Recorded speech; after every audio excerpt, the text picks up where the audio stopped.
What is the soul? My name is Paul Tice, and I'm here to answer this question for you today in the first of a series of talks on the human soul. Your soul is the one thing you have that can change your life in the most drastic and positive way, but most people aren't sure if they even have one. Isn't it time you stopped living in darkness and started learning how to access this light within you? It's there. When someone turns a light on, it can wake you up. So if you can turn on your own inner light, you can in fact experience an awakening. That's what I'm here to help you do. We'll start off with basic things in the early talks, but we'll progress into more advanced things as we go. My goal in these talks is not to prove the existence of the soul to you in any way, because only you can prove this to yourself. Also, I don't want you to learn something new from these talks. I'd like you to become something new. If you're looking to learn something new, go somewhere else on the internet. There's thousands of places to go and learn new things. If you want to be something new, then stick around. The goal of these talks is to transform you, to awaken you, so that you become something new. But you need to pay attention and absorb what is said on a deep level. The goal of these talks is not to limit you to a bit of knowledge about the soul, but to help give you the experience of the soul, to put you in closer contact with it, and for you to have an awakening in your life. It can happen, and I'm here to help that happen for you. So you may be thinking, come on, who is this guy claiming he can help awaken me? Briefly, I've spent most of my life engaged in the study of the soul, with a few books to my credit. I was ordained as a minister by Dr. Alan Albert Snow about 30 years ago through his non-denominational Church of the Americas, after working closely with them and demonstrating a spiritual understanding. I'm not involved in mainstream religions because my teachings are based on experience and not from within any organized church or belief system. But the reality is, when it comes to the human soul, credentials don't really matter. For example, the great spiritual teachers of India didn't show up and say, "Here is my resume, I'm looking for a job." It doesn't work that way. If you're seeking answers to the deeper meanings in life and to find out who you really are, then what matters is listening to what is said and finding if it resonates with you or not. I've learned and experienced some amazing things on deeper levels that I'd like to pass along. The bottom line is I'm a mystic of sorts. That's how things turned out for me. So maybe you'll find something valuable here. So, what is the soul? When you're walking along and find something that looks interesting and maybe valuable on the ground, you always pick it up and say, what is this thing? The first things you want to know is, what use does it have? And does it have any value? You can't do this with your soul because it's not a physical object. And this is why, in our modern materialistic world, we don't value our own souls. We don't know what they are because they're not physical objects. This is the biggest shame in the world today.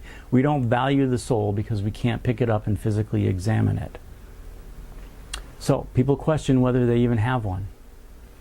But hold on, we'll examine the soul in a different way, and I'll even help you to experience it in later talks. But before we can do any of this, it's a good idea to stop and reflect a bit on who you are.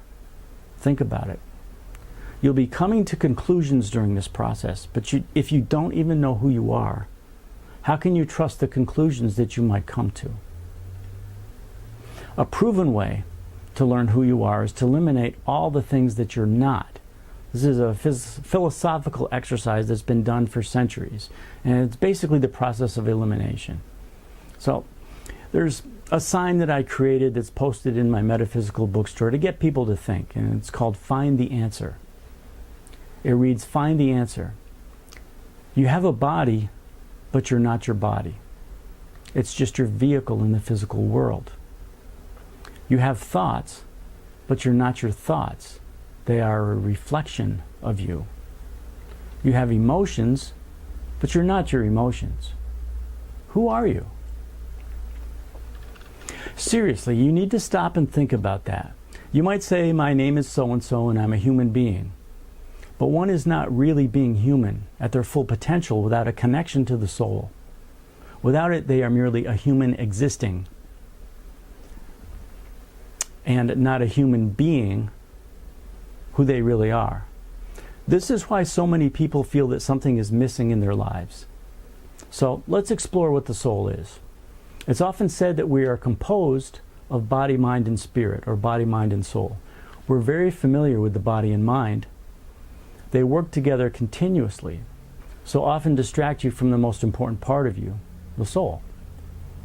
Body and mind interact in such a continuous and dominating process that they prevent you from investigating your own soul. With that in mind, let's start off with a question. What are you doing here? If you're not here for some higher purpose, then why are you really here?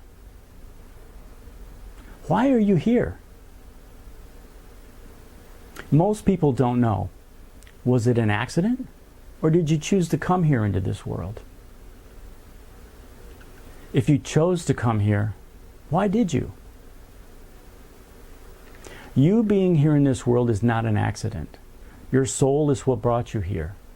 So, if your soul brought you here, you're not going to understand why it did that until you know what it is. That is the purpose and title for this talk. What is the soul? One of the sharpest minds who ever lived, Voltaire, once said that 4,000 volumes of metaphysics will not teach us what the soul is. And he was right. One has to experience it. I can tell you what the soul is, but it's not going to do you any good unless you experience it in a way that makes you understand it. But I'll still tell you what it is because we have to start somewhere and lay a foundation, and we'll get to the experience later. The soul is your true self. It is the deepest and most intelligent part of you. It is an observer, but it also inspires your passions, and it's composed of two things: pure consciousness and light. Again, the soul is your true self. It is the deepest and most intelligent part of you. It is an observer, but it also inspires your passions, and it's composed of two things: pure consciousness and light. When the soul inspires someone's passions, it comes from this pure consciousness. When the mind steps in, passions are expressed with love or with anger. Our minds can translate passions into terrible things or beautiful things. It's just a matter of how connected to the soul one is. If one connects to their true self and understands who they really are, then things like anger, greed, and hatred are too petty and insignificant to be bothered with, and you awaken. There's much more to you than you are consciously aware of. The next talk will be part 2 of what is the soul. Then, in further talks, I will assist in connecting you closer to the soul so that you can bring more meaningful things into your life and into the world, and then later to experience a possible awakening. Now, this process is designed as a progressive unfolding, so you may want to view each video more than once to be sure you're completely ready for the next step each time. So, until next time, we'll see you then.